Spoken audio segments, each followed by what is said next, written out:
Magsahin ka na. Gasan mo yung isda, mahal. Katulong ako dito. Oo naman, kaya nga sinama kita. Kaya nagdala ko ng +1 para mag-ano ka doon, maglinis, maghugas. Habang kami nagla-live, kumilos ka kayo, baka makita ka ni Tito Mars. Sabi mo, nagsama-sama ka ng tamad. Maglinis ka! Maglinis ka ba? Kita ka ni Tito Mars. Pag makita ka ni Tito Mars, nagdala ko ng +1, tapos tamad pa, di naghugas, di naglilinis. Dapat gano'n, habang nagla-live kami, nagpro-promote, ikaw naman nagsasain, naglilinis. Ito! Tama! I love you, Tito Mars.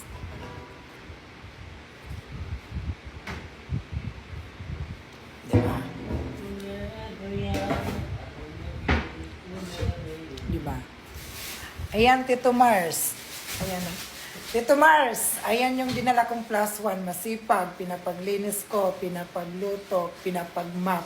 Habang busy ako mag-live, kami ni Camille mag-promote. Para may silbi naman tong putang inang to. Ayan.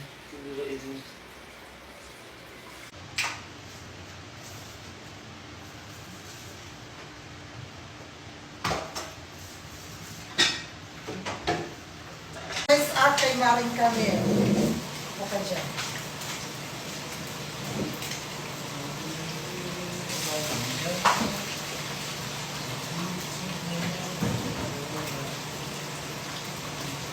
Asan siya? Sabihin mo yung totoo! Wala sa akin, ma'am. Asan? Ma'am, hindi. Wala akong ginagawa, ma'am. Hindi mo sasabihin ng totoo! Ma'am, mukha ko lang hold-upper o kidnapper. Magnanako pero hindi po talaga ako may sala, ma'am. Hawak ko ang pamilya mo! Ma'am, Sabihin mo na! wag naman, ma'am. Ano? Aamin ka, hindi. Wala talaga ako, ma'am. Oras na hindi mo sabihin sa akin ang totoo. Sabihin na! Wala, ma'am. Asan yung ilong mo? Pinoproseso pa po ni Hera. Sabihin mo na! Andun pa, ma'am. Di pa bayad. 5,000 pa lang yung down ko.